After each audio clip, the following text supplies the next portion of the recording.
Good morning, students. Welcome to the bio class. As you all know that I have started the chapter transpiration.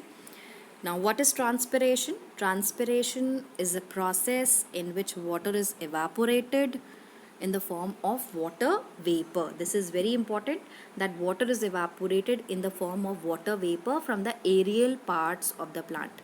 Now, after that, in the previous video, you have studied about the demonstration of transpiration. Now, I'm going to start with the weighing method. A small lightweight potted plant can be weighed before and after the end of a certain period of time. The soil surface and the pot should be fully covered to prevent evaporation from the surfaces other than the plant. The loss in weight by the plant during the time is due to the loss of water by evaporation. Children, if the content is not clear to you, if it is not clearly visible, don't worry. I'm going to explain it in the next slide. Now, children, in this experiment, in this method, we are going to take a small potted plant.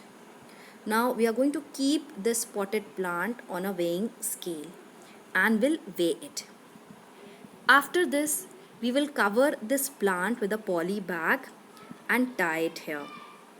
Now, after covering it, we will keep this setup for a certain period of time, and then we are going to keep this pot again on the weighing scale and take the measurement.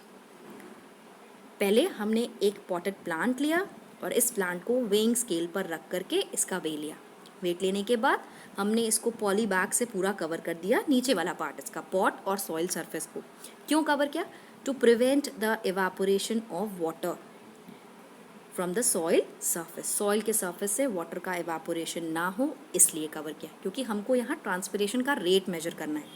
अब जब इस poly bag से cover करने के बाद कुछ घंटों बाद हम इसको फिर से वेइंग स्केल पर रख करके इसका मेजरमेंट ले लेंगे.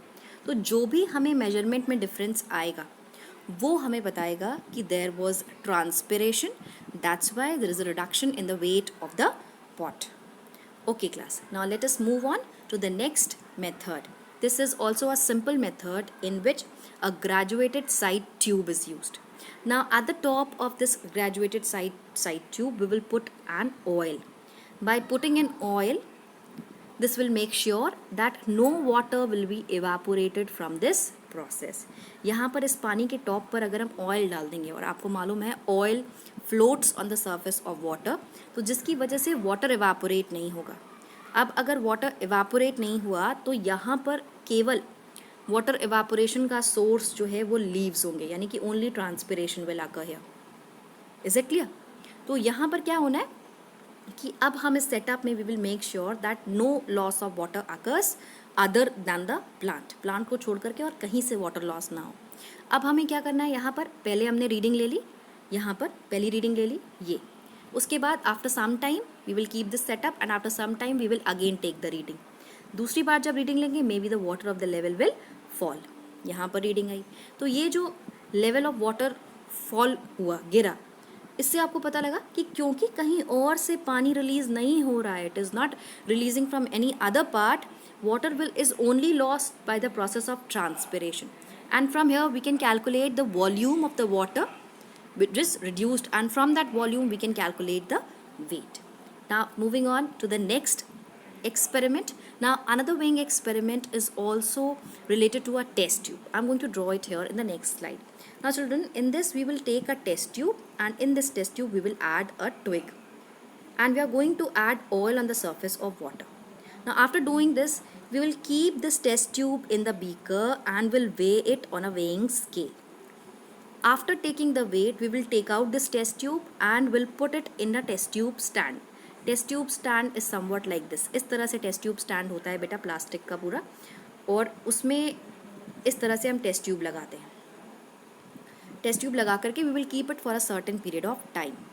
And after certain period of time, we will again take this test tube and we will put it again in the beaker. तो दोबारा से हम इसको बीकर में रख देंगे और फिर से इसका वेट लेंगे. तब हमें वेट में जो भी डिफरेंस दिखेगा वो हमारा ट्रांसपिरेशन मेजरमेंट के लिए काम आ जाएगा. हमने मेजर कर लिया कि हाँ इतना पहले वाटर था, इतना वाटर अब लेवल गिरा है, तो ये जो वाटर लॉस हुआ है that is because of the transpiration, and then we can calculate the weight. अब हमारा आया next the most important thing, that is Ganong potometer. Now potometer is an instrument which is used to measure the rate of transpiration. And another important thing is that कि rate of transpiration is directly proportional to the rate of absorption. इसका मतलब है जितना पानी absorb होगा उतना पानी transpiration के प्रोसेस से प्लांट से बाहर की तरफ भी निकलेगा. यहाँ पर बेटा हमें क्या करना है, एक इस तरह से ट्यूब लेनी है और उसमें कॉर्क लगाना है. उस कॉर्क में हम प्लांट की ट्विग को लगा देंगे. प्लांट की ट्विग काटते समय हमें ध्यान रखना है कि इस ट्विग को हम किसी बीकर के वाटर के अंदर ही कट करेंगे, रूट ऐसे. क्यों? जिससे कि कोई भी एयर बबल इसके अंदर इंट्रोड्यूस ना हो पाए. अगर इसके अंदर कोई भी एयर बबल गया तो जाइलम से वाटर का कंडक्शन नहीं होगा ऊपर की तरफ और हमें ट्रांसपिरेशन का रेट नहीं कैलकुलेट हो पाएगा. We will not be able to calculate the rate of the transpiration. इस चीज़ का ध्यान रखने के बाद here a reservoir is attached. This is the reservoir. Reservoir क्या है? जब भी आपको ज़रूरत हो we can control the water flow. Water इसमें कैपिलरी ट्यूब में डाल सकते हैं. This is the capillary tube. Capillary tube मतलब बहुत फाइन ट्यूब्स होती हैं. और यहाँ पर आपको hair you can see a graduated scale, the yellow color scale. Now this scale is for taking the reading. Now in this beaker, this one, we will take the colored water. How it gets color? By adding potassium permanganate, it gets pink color. Now children, what do? We have an air bubble in this apparatus. Now we are going to put our thumb here. यहाँ पर thumb रखेंगे हम और इस apparatus को tilt करके ऊपर की तरफ करेंगे. थोड़ा तिरछा करते हैं. तिरछा करने के बाद हम क्या करेंगे, अपना थंब हटा करके, जैसे ही अपना थंब हटा करके पानी में डालेंगे, एक एयर बबल इसके अंदर इंट्रोड्यूस हो जाएगा. लेकिन this is a very tedious task. बहुत मेहनत करनी पड़ती है इसके लिए और ये बहुत आसान नहीं होता. जैसे ही एयर बबल इसमें इंट्रोड्यूस हुआ, ये हो गई आपकी कैपिलरी ट्यूब. और आपने एयर बबल इंट्रोड्यूस करने के बाद जैसे ही ट्यूब को फिर से बीकर में डाला, यहाँ पर पानी इसके ऊपर आएगा और ये बबल ऊपर की तरफ मूव करने लगेगा. जैसे ही ये बबल इस पॉइंट पर आएगा, इस पॉइंट पर जैसे ये बबल स्केल के पहले उस पर आया, हमने पहली रीडिंग ले ली.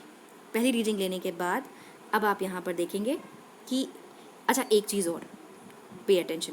यहाँ पर क्लियर वाटर है पूरा यहाँ तक और यहाँ एयर बबल है, यहाँ से कलर्ड वाटर है. तो अब जैसे यहाँ पर ट्रांसपिरेशन होगा वैसे वाटर लॉस होगा, तो ये बबल जो है इधर की तरफ शिफ्ट करेगा. हम दूसरी रीडिंग ले लेंगे. फिर और लॉस होगा, बबल इधर शिफ्ट करेगा, हम तीसरी रीडिंग ले लेंगे. और लॉस होगा, बबल और इधर शिफ्ट करेगा, हम चौथी रीडिंग लेंगे. इस तरह से हम रीडिंग लेंगे. जैसे ही, क्योंकि हमारी स्केल यहाँ तक है और जैसे ही बबल यहाँ तक आ जाएगा, हम क्या करेंगे, इस रिजर्वॉयर का टैप खोल करके वापस से पानी इसमें डालेंगे, जिससे कि we can take more readings. वापस से बबल जो है इस पोजिशन पर आ जाएगा. तो इस तरह से I have told you that rate of transpiration is directly proportional to the rate of absorption. तो जितना ज़्यादा पानी यहाँ से एवापोरेट होगा, हम यहाँ कैलकुलेट करते जाएंगे. ये स्केल के बेसिस पर, हम रीडिंग्स के बेसिस पर, उसके अकॉर्डिंग जो है रेट ऑफ अब्जॉर्प्शन से we can calculate the measurement of transpiration. तो this was about Genong's potometer. Now children, these are the precautions in the use of potometer and also the limitations in the use of potometer. You can read it out. The potometer should be made completely watertight. The twig should be cut obliquely to allow larger surface area for the water intake and underwater, as I have told you, to avoid suction of an air bubble. पानी के अंदर ही cut करना है और obliquely cut करना है. जब आप ट्यूब को ऐसे obliquely कट करेंगे तो इसको ज़्यादा सरफेस एरिया मिलेगा मैक्सिमम वाटर अब्जॉर्प्शन के लिए.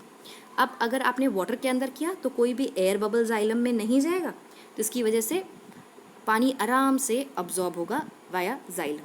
ना लिमिटेशंस क्या होंगी पोटोमीटर की? Introducing the air bubble is not very easy. As I have told you, it is a very tedious task. It requires a lot of effort. अब twig जो है वो बहुत देर तक फ्रेश नहीं रहती है, तो इसलिए twig may not remain fully alive for a long time. और अगर बाहर के टेम्परेचर में कोई भी चेंजेस होते हैं तो उसकी वजह से कैपिलरी ट्यूब में एयर बबल की पोजीशन पर भी इफ़ेक्ट पड़ता है. क्यों पड़ेगा? मान लीजिए टेम्परेचर जो है वो बहुत ज़्यादा है तो ट्रांसपिरेशन का रेट बहुत ज़्यादा बढ़ जाएगा. अगर ह्यूमिडिटी होगी तो ह्यूमिडिटी की वजह से ट्रांसपिरेशन का रेट क्या हो जाएगा? कम हो जाएगा, क्योंकि एटमॉस्फेयर में ऑलरेडी मॉइस्चर कंटेंट बहुत ज़्यादा है. तो इसकी वजह से बबल की पोजीशन पर, हमारी रीडिंग पर इफेक्ट पड़ेगा. तो children, this was all about the Genong's potometer and the weighing method to measure the transpiration. Now children, in the next video, I will post some more topic related to the chapter. Please don't forget to like, share and subscribe. That's all. Thank you.